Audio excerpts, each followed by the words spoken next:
Hello guys, क्या हाल है आप लोगों के। तो आज की हमारी रिएक्शन वीडियो होने वाली है हिटलर पे। आखिर क्या वजह थी और हिटलर क्यों था, आप लोगों को पता नहीं है शायद कि इस वीडियो को शूट करवाने के लिए मुझे अपने कैमरामैन को रिश्वत के तौर पर 5 पबजी मोबाइल के टीडीएम खिलाने पड़े। मेरा छोटा कजन जो कि शूट करता है, तो ये वीडियो थोड़ी लंबी थी, तो 21 मिनट की थी। तो मेरे कैमरामैन बोला कि यार मेरी आंखों में दर्द होता है, हमारा जो कि अभी स्टैंड नहीं आया है, हमने ऑर्डर किया था ऑनलाइन, 1-2 दिनों में आ जाएगा, तब ये मसला भी हल हो जाएगा। लेकिन इस वीडियो को शूट करने के लिए हमने रिश्वत में 5 टीडीएम खिलाया है पबजी मोबाइल के। तो शुरू करते हैं बिना किसी देरी के, लेट्स गो। ब्रिटेन इकलौता देश बचा था जो जर्मनी के खिलाफ खड़ा था। नमस्कार दोस्तों, जुलाई 1940 में यूरोप का नक्शा कुछ ऐसा दिखता था। जर्मनी के डिक्टेटर एडोल्फ हिटलर ने अपने आसपास के ऑलमोस्ट सारे देशों पर कब्जा जमा लिया था। Austria, Poland, Norway, Belgium, Denmark, France, ये सारे देश हिटलर के द्वारा इन्वेड किए जा चुके थे। साउथ में जो इटली का देश था, वहां पर एक और डिक्टेटर का राज था, मुसोलिनी नाम से। उसने हिटलर के साथ एक अलायंस बना ली थी, दोनों साथ में मिलकर काम कर रहे थे। तो मोटे मोटे तौर पर देखा जाए तो यूरोप में सिर्फ 3 ही बड़े देश बचे थे, जर्मनी, सोवियत यूनियन और ब्रिटेन। अब जर्मनी और सोवियत यूनियन के बीच में भी एक पीस एग्रीमेंट चल रही थी दोस्तों। तो हिटलर को सोवियत से डरने की कोई जरूरत नहीं थी, क्योंकि सोवियट्स कभी जर्मनी पर हमला नहीं करते। इसका मतलब ये हुआ कि ब्रिटेन इकलौता देश बचा था जो जर्मनी के खिलाफ खड़ा था। दुनिया के दूसरी तरफ अमेरिका इस वॉर में इन्वॉल्व नहीं होना चाहता था, वो दूर ही रह रहा था। ऐसे में सवाल ये उठता है कि ये सिचुएशन कैसे बदली, आखिर कैसे हराया गया हिटलर को। आइए जानते हैं वर्ल्ड वॉर 2 की पूरी कहानी आज के इस वीडियो में। हमें भी बड़ा इंतजार था जानने के लिए कि आखिर हिटलर के साथ हुआ क्या था भाई साहब। ये वीडियो सेकंड पार्ट है दोस्तों मेरी वर्ल्ड वॉर 2 की सीरीज का। पहले पार्ट में मैंने बताया था कि वर्ल्ड वॉर 2 की शुरुआत कैसे हुई, और इस पार्ट में मैं समझाऊंगा कि वर्ल्ड वॉर 2 खत्म कैसे हुई, हिटलर को आखिर कैसे हराया। तो हमने पहले पार्ट 2 बना दिया यार, लिंक मैं नीचे डिस्क्रिप्शन में डाल दूंगा, बाद में जाकर देख सकते हैं। हिटलर को लगा था अब जब ये सारी फाइटिंग खत्म हो चुकी है, विंस्टन चर्चिल एक पीस ट्रीटी साइन करना चाहेगा। चर्चिल अपने देश को रिस्क पर नहीं डालना चाहेगा अब जब जर्मन आर्मी इतनी ताकतवर हो चुकी है। लेकिन होता इसका उल्टा ही है। विंस्टन चर्चिल की तरफ से एक आइकॉनिक स्पीच दी जाती है। We shall fight on the landing grounds. We shall fight in the fields and in the streets. We shall fight in the hills. We shall never surrender. वो इस बात को क्लियर करते हैं कि चर्चिल और हिटलर के बीच में कभी भी कोई पीस समझौता नहीं हो सकता। जर्मनी के खिलाफ ये जो जंग छेड़ी गई है, ये जारी रहेगी। इस भाषण का मतलब था कि हिटलर अब यूके को भी इन्वेड करना चाहेगा, और यही कोशिश हिटलर के द्वारा करी जाती है। हिटलर प्लान करता है ऑपरेशन सी लायन, ब्रिटिश पर हमला बोलने के लिए। यहाँ पर सोचा जाता है कि कैसे अटैक किया जाए ब्रिटेन को। बाय लैंड तो कोई कनेक्शन नहीं है यूके और मेनलैंड यूरोप के बीच में, तो आर्मी तो ऐसे भेजी नहीं जा सकती। अगर जहाजों के थ्रू कोशिश करी गई तो ब्रिटिश रॉयल नेवी के पास कहीं ज्यादा और जहाज हैं जर्मनी के कंपैरिजन में, ये ठीक नहीं बैठेगा। तो फिर डिसाइड किया जाता है हिटलर के द्वारा कि पहले एयर स्पेस पर कंट्रोल जमाया जाए। जर्मन एयरफोर्स लुफ्टवाफे के पास 2600 एयरक्राफ्ट्स हैं, यूके के पास सिर्फ 700। इसीलिए 10 जुलाई 1940 को हिटलर हवा के जरिए हमला बोलता है ब्रिटेन पर। जर्मन एयरफोर्स लुफ्टवाफे अटैक करते हैं बम गिराकर। शुरुआत में इनका मकसद था पहले एयरक्राफ्ट्स, एयरफील्ड्स और मैन्युफैक्चरिंग फैक्ट्रीज को तबाह किया जाए। ब्रिटिश की छोटी रॉयल एयरफोर्स जो साइज में 1/4 थी जर्मन एयरफोर्स के कंपैरिजन में, वो पूरी कोशिश करती है अपने देश को डिफेंड करने की। एक बड़ी टफ फाइट होती है यहाँ पर, लेकिन इवेंचुअली ब्रिटिश को ज्यादा लॉसेस सहने पड़ते हैं। धीरे धीरे जर्मन्स रात में भी हमला करने लगते हैं। ऐसी ही एक रात होती है 24 अगस्त 1940 की, जब गलती से कुछ जर्मन पायलट्स जाकर लंदन शहर पर बम गिरा देते हैं, जहां पर ढेर सारे सिविलियंस मारे जाते हैं।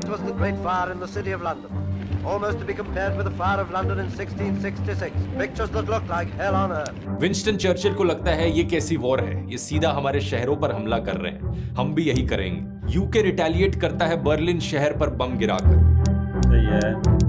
और जब हिटलर को यह होते हुए दिखता है तो शुरुआत में तो उसे इंटरेस्ट नहीं था लंदन शहर पर बम गिराने में, लेकिन जब उसे दिखता है कि यहाँ पर शहरों पर बमबारी ऑलरेडी शुरू हो चुकी है, अब मैं लंदन को भी तबाह करूंगा। 15 सितंबर 1940 हिटलर ऑर्डर करता है जर्मन एयरफोर्स को एक ऑल आउट डिसाइसिव अटैक करने को। 1000 से ज्यादा फाइटर जेट्स एक ही बारी में भेजे जाएं और काम को एक ही दिन में खत्म कर दिया जाए। इमेजिन करके देखो दोस्तों, क्या नजारा देखा होगा लोगों ने उस दिन। आसमान में 1000 से ज्यादा फाइटर जेट्स आ रहे हैं आपके देश पर बम गिराने के लिए। स्पेसिफिकली ये नंबर था 1120 एयरक्राफ्ट, जिसमें से 620 फाइटर्स थे और 500 बॉम्बर्स थे। ब्रिटिश अपनी रॉयल एयरफोर्स को तैयार करता है। इनके पास सिर्फ 630 हवाई जहाज हैं। आसमान में इस दिन एक ऐतिहासिक लड़ाई छिड़ती है। The first wave of 100 bombers and 400 fighters was intercepted. Fighting raged all the way from the coast. कैसा ब्रिटिश नजारा रॉयल होगा, एयरफोर्स सोचो गाइस। 60 से ज्यादा लुफ्टवाफे के एयरक्राफ्ट्स को गिरा देती है। आसमान पे अपनी तरफ 1000 से जहाज। सिर्फ 29 एयरक्राफ्ट्स खोती है। सही सुना आपने, ब्रिटिश ने सक्सेसफुली जर्मन एयरफोर्स के हमले को रोक दिया। इस दिन को बुलाया जाता है बैटल ऑफ ब्रिटेन डे। क्या कारण था इसके पीछे, ये सवाल आपके दिमाग में आएगा। ऐसा कैसे हो गया कि जर्मन एयरफोर्स जो इतनी ओवर पावर्ड थी, ज्यादा संख्या थी उनके पास हवाई जहाजों की, फिर भी वो ब्रिटिश एयरफोर्स के सामने कैसे हार गई? इसका कारण बड़ा सिंपल है दोस्त। जब भी किसी देश पर हमला किया जाता है, एक देश दूसरे देश को इन्वेड करता है, तो जो इन्वेड करने वाला देश है वो यहाँ पर कुछ पाना चाह रहा है। जो अपने आप को डिफेंड करने वाला देश है, उसके लिए लिटरली एग्जिस्टेंस का सवाल है। अगर आज हम अपनी पूरी जी जान से नहीं लड़े तो हमारा देश खत्म हो जाएगा, रहने के लिए कोई जगह नहीं बचेगी हमारे लिए। सोल्जर्स की मोटिवेशन में एक बहुत बड़ा डिफरेंस दिखता है। इसका एक रीसेंट एग्जांपल है रशिया यूक्रेन वॉर। सही है। जब पिछले साल रशिया ने यूक्रेन को इन्वेड किया, सबको लगा था कि एक हफ्ते के अंदर अंदर रशिया पूरे यूक्रेन देश को खत्म कर देगा, क्योंकि रशियन आर्मी कहीं ज्यादा बड़ी थी यूक्रेनियन आर्मी के कंपैरिजन में, टेक्नोलॉजिकली भी ज्यादा एडवांस थी, लेकिन यूक्रेनियन सोल्जर्स के अंदर मोटिवेशन कहीं ज्यादा था। इसलिए आज के दिन तक यूक्रेन काफी हद तक सक्सेसफुल रहा अपने देश को डिफेंड करने में। पता था कि आज अगर हम जी जान से नहीं लड़े, हिटलर के लिए one of the first major losses में से था। पहली बार वर्ल्ड वॉर 2 में हिटलर को एक हार का सामना करना पड़ा। हिटलर को पता था कि चांसेस कम थे कि ये मिशन सक्सेसफुल होता, तो ऑपरेशन सी लायन को पोस्टपोन कर दिया जाता है और हिटलर यूके से अपनी नजर हटाकर नजर डालता है सोवियत यूनियन पर। अप्रैल 1941 में नक्शे पर कहानी कुछ ऐसी दिखती थी। ईस्टर्न यूरोप में हंगरी, रोमानिया और बुल्गारिया के जो देश थे, उन्होंने अपनी जर्मनी के साथ अलायंस बना ली थी। एक्सिस पावर्स का वो हिस्सा बन गए थे। इसके बाद और ईस्ट में जाए तो यूगोस्लाविया और ग्रीस के देशों पर हिटलर ने ऑलरेडी कब्जा जमा लिया था। एक्चुअली में इटालियन डिक्टेटर मुसोलिनी लिबिया और ग्रीस को ऑक्यूपाई करने में लगा था, लेकिन ब्रिटिश की जो प्रेजेंस थी मेडिटेरेनियन सी में वो थोड़ी ज्यादा थी। इटालियन फोर्सेस अकेले डील नहीं कर सकती थी उससे, तो ब्रिटिश फोर्सेस को हराने के लिए हिटलर ने कुछ जर्मन ट्रूप्स को भेजा लिबिया में इटालियंस के साथ फाइट करने के लिए, और इसी की मदद से यूगोस्लाविया और ग्रीस पर भी कब्जा जमा लिया। इंटरेस्टिंग चीज ये है कि हिटलर को इतना ज्यादा इंटरेस्ट नहीं था ब्रिटेन को इन्वेड करने में। हिटलर एक्चुअली में पीस ट्रीटी साइन करना चाहता था ब्रिटेन के साथ। उसे लगता है कि क्यों ना सोवियत यूनियन पर अपनी नजर डाली जाए, सोवियत यूनियन को हराया जाए, और जब ऐसा होगा तो ब्रिटेन अपने आप मजबूरन पीस ट्रीटी साइन करेगा डर के मारे। लेकिन सोवियत यूनियन पर क्यों हमला करना जब उनके साथ ऑलरेडी एक पीस ट्रीटी बनी हुई है? इसके पीछे असल रीजन था दोस्तों हिटलर की आइडियोलॉजी। उसे कम्युनिस्ट लोगों से सख्त नफरत थी। इसके अलावा उसे लगता था कि सोवियत यूनियन जितने बड़े देश पर अगर कब्जा जमाया जाएगा तभी जर्मनी नंबर 1 सुपर पावर बनेगा दुनिया की, क्योंकि इतनी ज्यादा जमीन अब जर्मनी के अंडर आ जाएगी। बेसिकली हिटलर को मेगालोमेनिया हो गया था। उसे लगता था कि वही दुनिया का राजा है। पावर ने उसे बिल्कुल पागल बना दिया था। उसे लगता था कि वो कुछ भी अचीव कर सकता है, पूरी दुनिया पर कब्जा जमा सकता है। लेकिन सोवियत यूनियन पर हमला बोलना एक बहुत बड़ी गलती होती है हिटलर के लिए। इनफैक्ट ये एक टर्निंग पॉइंट बन जाता है वर्ल्ड वॉर 2 में। हिटलर का प्लान बड़ा सिंपल था। जिस तरीके से फ्रांस को इन्वेड किया था, इसी तरीके से सोवियत यूनियन को इन्वेड करेंगे। अपनी जर्मन फोर्सेस को 3 पार्ट्स में डिवाइड करेंगे। पहला हिस्सा बाल्टिक रीजन से जाएगा सीधा लेनिनग्राड की ओर, वो शहर जहां पर स्टालिन रहता था। दूसरा हिस्सा मॉस्को की तरफ हमला करेगा, और तीसरा हिस्सा साउथ से हमला करेगा यूक्रेन के थ्रू जाते हुए। ये ऑपरेशन शुरू होता है 22 जून 1941। सोवियत यूनियन की आर्मी जर्मन के कंपैरिजन में कहीं ज्यादा बड़ी थी। इनके पास 20,000 टैंक्स थे, जर्मन के पास सिर्फ 6,000 टैंक्स थे। लेकिन एक बहुत बड़ा फर्क था, जर्मन टेक्नोलॉजी कहीं ज्यादा बेहतर थी सोवियत के कंपैरिजन में। इसलिए अपर हैंड इस लड़ाई में अभी भी हिटलर का ही था। अपने देश को बचाने के लिए सोवियत यूनियन ब्रिटेन के साथ जुड़कर एलाइड पावर्स का हिस्सा बन जाता है। Mr. Molotov signed for the Soviet this vitally important undertaking on the part of both countries to fight Hitlerite Germany till victory is won. Neither country to negotiate or conclude a separate peace. साथ में मिलकर plan बनाया जाता है कि कैसे Soviet union की army के पास सप्लाईज भेजी जाए। एक रूट डिसाइड किया जाता है जो ईरान के थ्रू होते हुए जाएगा। लेकिन प्रॉब्लम ये थी कि ईरान में जो सरकार थी वो हिटलर के फेवर में थी। तो इसी रीजन से यूके और सोवियत यूनियन साथ में मिलकर ईरान को इन्वेड करते हैं। फायदा यहाँ पर ज्यादा होता नहीं, क्योंकि हिटलर की ब्लिट्जक्रीग स्ट्रैटेजी की मदद से सिर्फ 2 दिन के अंदर अंदर जर्मन्स ने ऑलरेडी 100 किलोमीटर अंदर घुस के सोवियत यूनियन के इतनी सारी जमीन पर कब्जा जमा लिया है। कुछ ही हफ्ते के अंदर ये इतनी आगे बढ़ जाते हैं कि ये मॉस्को से सिर्फ 300 किलोमीटर दूर होते हैं। इस पॉइंट ऑफ टाइम पर हिटलर और उसके मिलिट्री कमांडर्स के बीच में कुछ डिसएग्रीमेंट्स होती हैं, जिसकी वजह से अगला जर्मन एडवांस अक्टूबर तक डिले हो जाता है। ठंड बढ़ने लगती है। ठंडे मौसम में सोवियट्स के पास एडवांटेज है, उन्हें आदत है ठंड में लड़ाई करने की। दूसरी तरफ जापान की साइड में देखा जाए तो सोवियत यूनियन को वहां पर अपना दूसरा एडवांटेज मिलता है।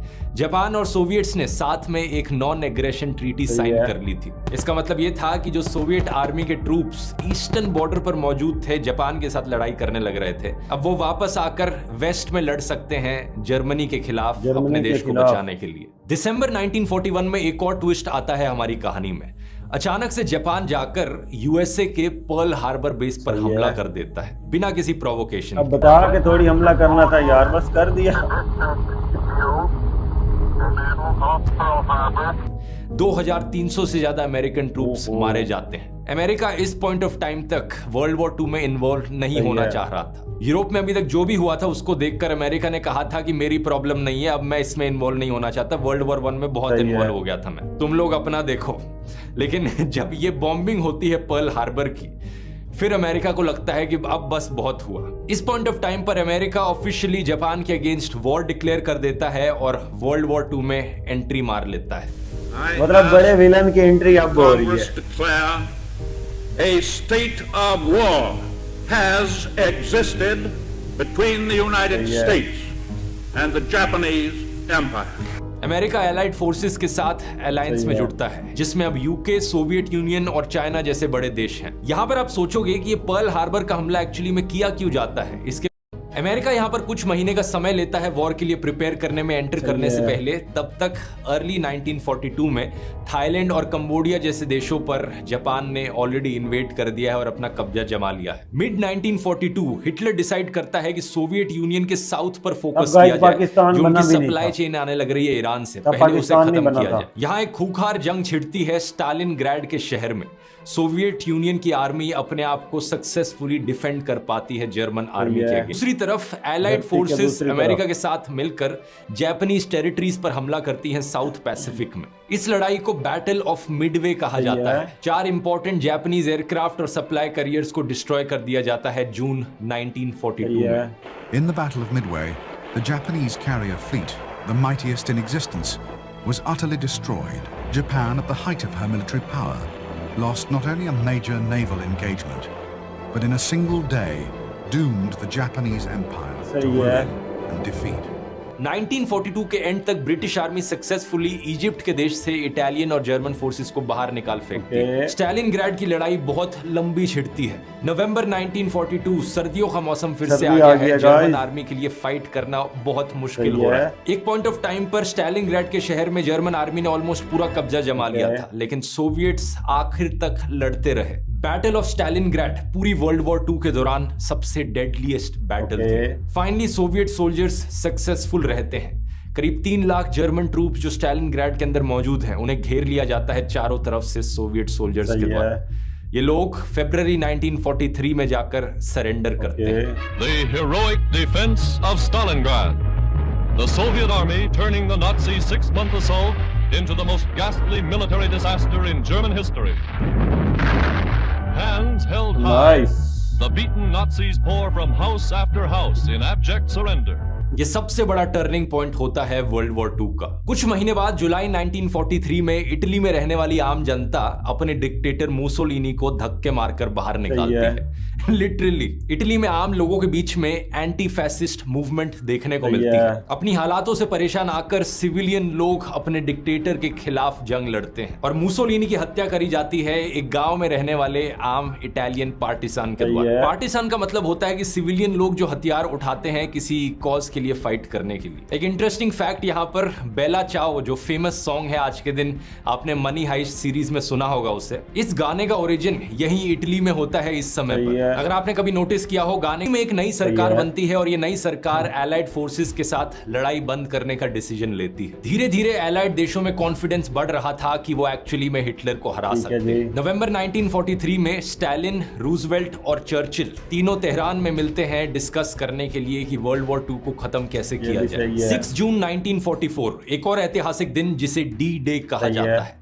इस दिन एलाइड फोर्सेस एक भयंकर ऑपरेशन शुरू करती हैं जमीन पर उतरने का। करीब 1.5 लाख से ज्यादा ब्रिटिश, कैनेडियन और अमेरिकन सोल्जर्स फ्रांस में मौजूद नॉर्मैंडी के बीचेस पर लैंड करते हैं। यहाँ पर ये जर्मन आर्मी के खिलाफ जमीन पर फाइट करेंगे और फ्रांस को रिहा करेंगे। कुछ साल पहले हुए डनकर्क के इवैक्यूएशन के बाद ये पहली बार था कि ब्रिटिश आर्मी जमीन पर मौजूद थी जर्मन आर्मी के खिलाफ लड़ने के लिए। Another of the great decisive battles of world history has been joined.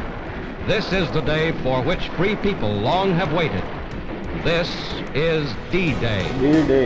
Hitler के लिए बड़ी मुसीबत वाली सिचुएशन बन जाती है। हिटलर ने सोवियत यूनियन पर फोकस करने को कहा था अपनी आर्मी को। वहां पर ठंड के मारे उन्हें लॉसेस सहने पड़ रहे थे, सोवियत यूनियन को पूरी तरीके से हरा नहीं पाए थे और अब ये वेस्टर्न फ्रंट से भी अटैक आ रहा है। तो हिटलर ने डिसाइड किया कि ईस्टर्न फ्रंट से आर्मी को पीछे लिया जाए और सारा काउंटर अटैक फोकस किया जाए वेस्ट से आ रही एलाइड फोर्सेस पर। जैसे ही हिटलर ने अपनी आर्मी पीछे हटाई सोवियत यूनियन से, एक बड़ा काउंटर अटैक देखने को मिला। सिर्फ 2 महीनों के अंदर अंदर सोवियट्स ने करीब 600 किलोमीटर जमीन अपनी वापस ले ली जर्मन से। पोलैंड, चेकोस्लोवाकिया, हंगरी और रोमानिया के देश अब सोवियत आर्मी के ऑक्यूपेशन के अंदर आ गए। दूसरी तरफ एलाइड फोर्सेस फ्रांस में साउथ से भी लैंड करती हैं। एक के बाद एक कंट्रीज का लिबरेशन होना शुरू होता है। हिटलर की आर्मी को बाहर निकाल के फेंका जाता है। यूगोस्लाविया ने तो अपने खुद के दम पर ही जर्मन ट्रूप्स को बाहर चार कंट्रीज से 3 दिशाओं से जर्मनी पर हमला किया जा रहा था। हिटलर अपना आखिरी मेजर ऑफेंसिव प्लान करता है जिसे कहा जाता है the battle of bulge. Reserves of men and material had been ordered for the day of counterattack. The very much alive German army gathered its forces in the Forest Isles to strike one strong decisive blow at the American army.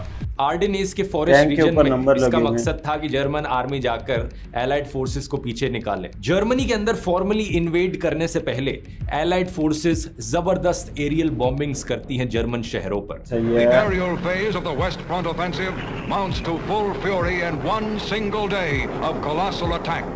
This is the greatest Allied air offensive since D-Day. फरवरी 1945 में Crimea में एक Yalta conference करी जाती है। इसमें announce किया जाता है कि जो भी देश जर्मनी पर वॉर डिक्लेयर करेगा वो ज्वाइन कर सकता है जर्मनी पर हमला करने में। Venezuela, Uruguay, Turkey, Egypt, Saudi Arabia, Syria, Lebanon, Paraguay सब वॉर डिक्लेयर कर देते हैं जर्मनी। वर्ल्ड वॉर 2 के आखिरी 4 महीने सबसे ज्यादा दर्दनाक होते हैं। ऑलमोस्ट हर दिन 30,000 लोग मारे जा रहे थे। जैसे जैसे एलाइड फोर्सेस आगे बढ़ती हैं तो उन्हें पता चलता है हिटलर के कंसंट्रेशन कैंप्स के बारे में, जहां पर लाखों बेगुनाह ज्यूज को बड़ी बेरहमी से मारा गया। एलाइड फोर्सेस की बॉम्बिंग्स जारी रहती हैं जर्मन शहरों पर। बाद में चलकर इस चीज को कुछ लोगों के द्वारा क्रिटिसाइज भी किया जाता है कि ये अननेसेसरी था जर्मन शहरों पर बॉम्ब गिराना जहां पर बहुत सारे सिविलियन लोग मारे गए। द्रेसडन जैसे शहर पूरी तरीके से चकनाचूर हो जाते हैं।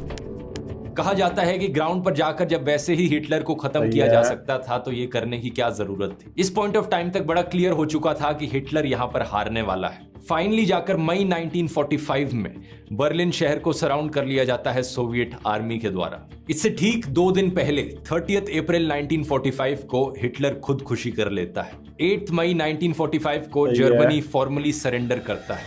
The Union Jack goes up to signalize the taking over by the British troops of their sector of Berlin. The date is July the 6th, 1945.